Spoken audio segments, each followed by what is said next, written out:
aussi non dinañ fa egg bien li nga xam ne c'est-à-dire que conseil des ministres ñu am la d'autres nominations xam nga sëñ Fallou c'est-à-dire que processus la bu ñu déclenché nekkul tey benn conseil des ministres dinañu jël tous les directions yëpp ñu nommé leen beneen conseil des ministres dina ñëw c'est-à-dire que processus la petit à petit pas à pas même Dame Mbodj yi ngeen di wax ni bu ñu naree am ay postes dinañu am ay postes j'espère que ñoom ils sont conscients de ça. Ils sont pas dans les dilatoires comme sénégalais yi ñi ay layam yi way Dame Mbodj dafa war a am coûte que coûte poste mais ça ne passe pas comme ça Dame Mbodj bu waree am poste dina am poste.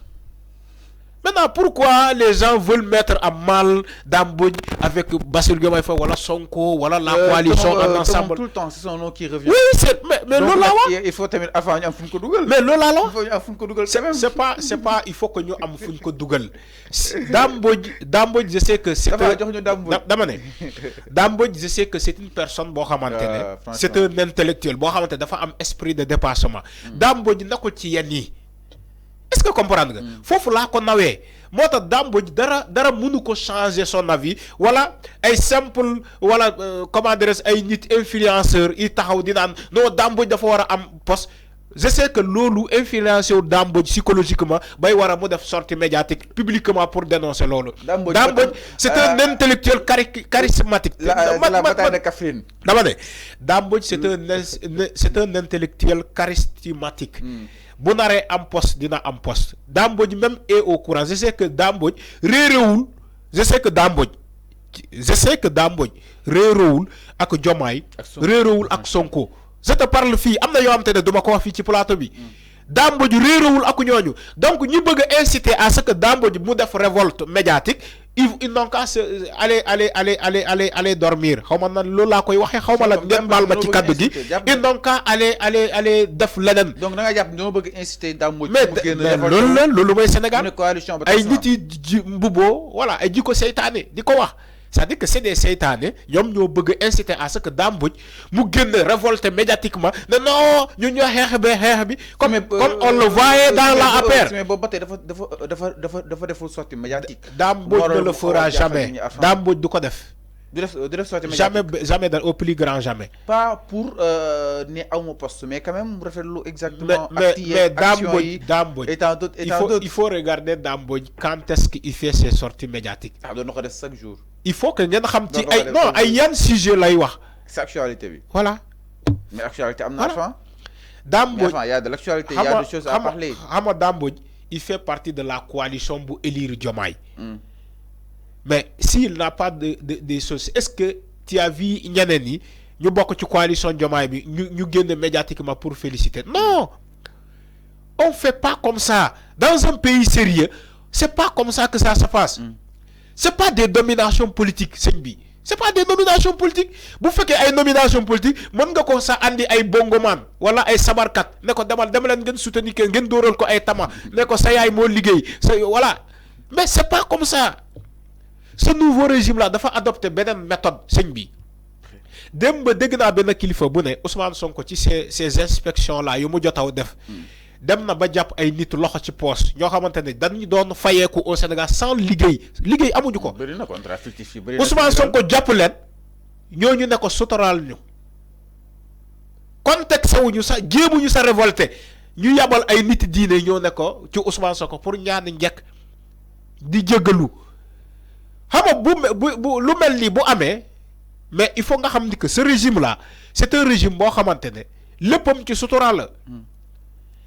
léppam nekkul ci ay yaataa yumba ay mumbaay ay folklore ay tama ay kii non c'est pas le régime là même les nominations là sax da ngay foofu ngay sentir ni que c'est pas des postes yoo xamante ne politique la non sa ndey moo ko liggéey sa kër baay non les nominations là da ngay xam ni que Falilou Keita qui est comment dire kii liggéey boo xamante ne xelam dafa màcc ci wàllum liggéey xaalis mbirum xaalis moom la ñu yebal CDC ci kees loo xamante ne xaalis la ñu fay waxtaane Pape Alé Niang xelam dafa màcc ci wàllum taskatu xibaar mais foofu lañ ko yebal RTS est-ce que vous voyez la nomination de ces postes là c'est-à-dire que képp ku ne nit ku ne fi nga amee xam-xam foofu lañ lay yóbbu nekkul c'est des postes politiques yoo xamante ne non benn Lat Diop ñu yóbbu ko boo xamante ne xamul dara ñu yóbbu ko ministre des sports wala yóbbu ko fee wala non exemple juste laa jël ci Lat Diop.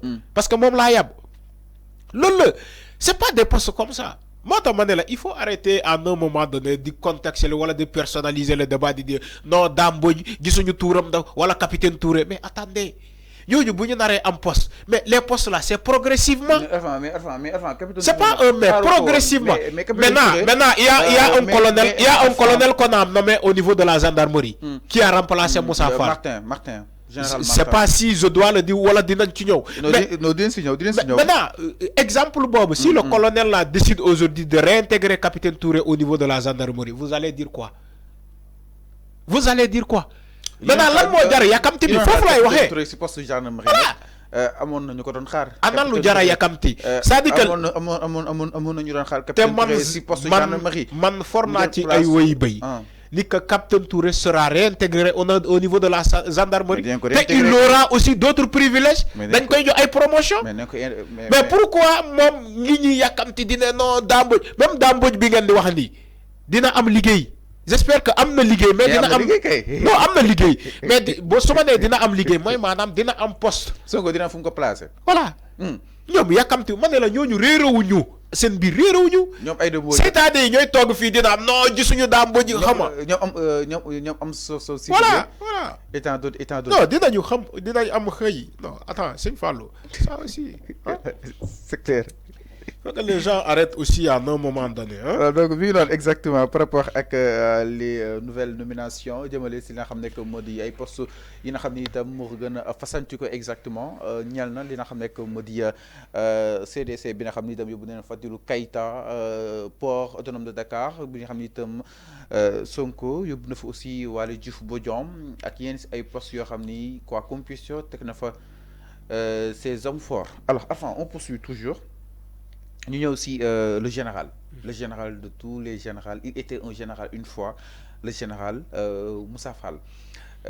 Avant peut-être cette nomination, il a dit defal ay éloges ku su mel ni ñoom Maïmouna Faye et consort ni il a bien mené la gendarmerie aussi, il a assuré exactement la sécurité des Sénégalais.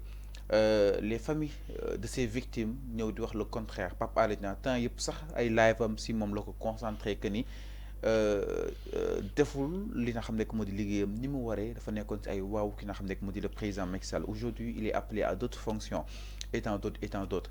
Le général de Moussa la gestion de ce général mu am benn que li nga xam ne que moo di analyse bu mitigée ku si nekk ak leen sa xalaat. Arfan lan mooy sa jàngat par rapport ak aujourd'hui Bassirou Diomaye Faye bi nga xam ne itam jël na une forte décision wàccee au commandant de la gendarmerie loo xam ne itam amaan na ni daal na loolu ñu koy daal di gis quoi qu'on puisse dire parce que mu moo maîtriser la sécurité du pays. xam nga Sëñ Fallou c'est pas le seul qui maîtrise la sécurité du pays. loolu dama la koy rectifier maintenant le général Moussa Fall je n'ai rien contre lui donc man je m'aligne du côté du peuple man je suis du côté du peuple sénégalais dama koy juger selon le peuple sénégalais ni ñu koy juger moom général Moussa Fall.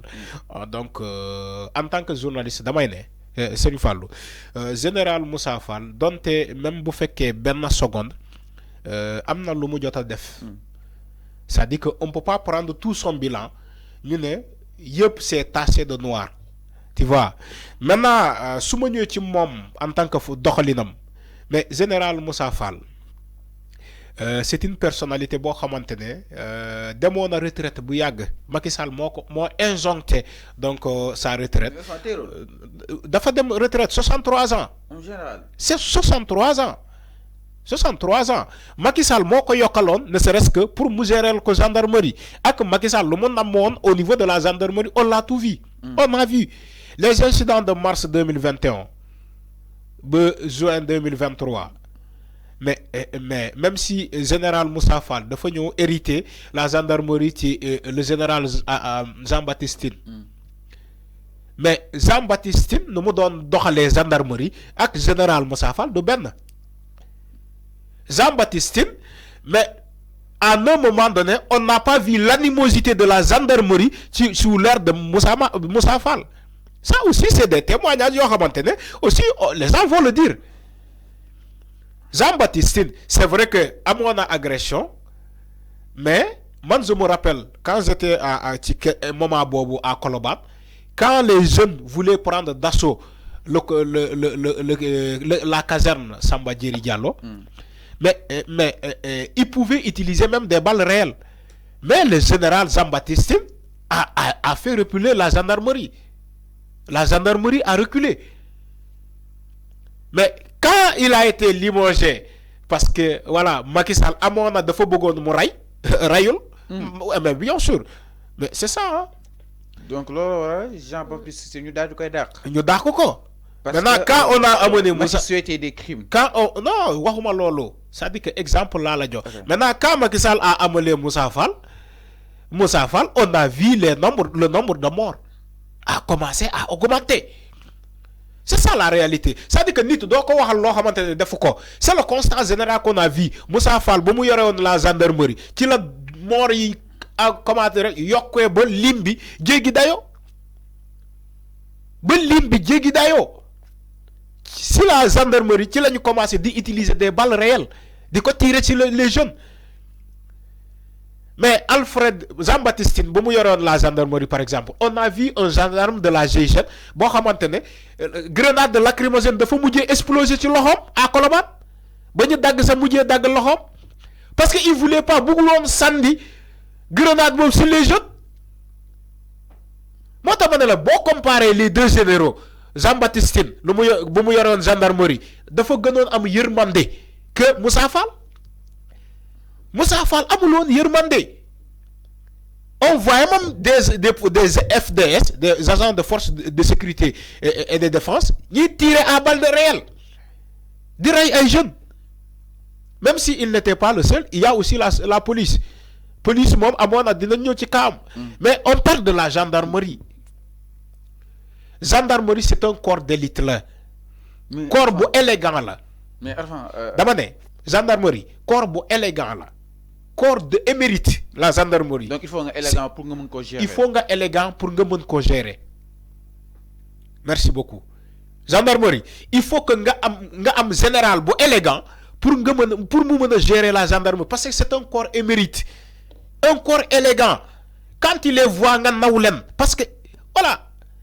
Auparavant, quand on voit la gendarmerie, c'est le fallo, tu te poses la question, mais gendarmerie, boy qui c'est gendarmerie qui ben tu te poses la question, mais gendarmerie, donc amna un cas sérieux fi. Est-ce que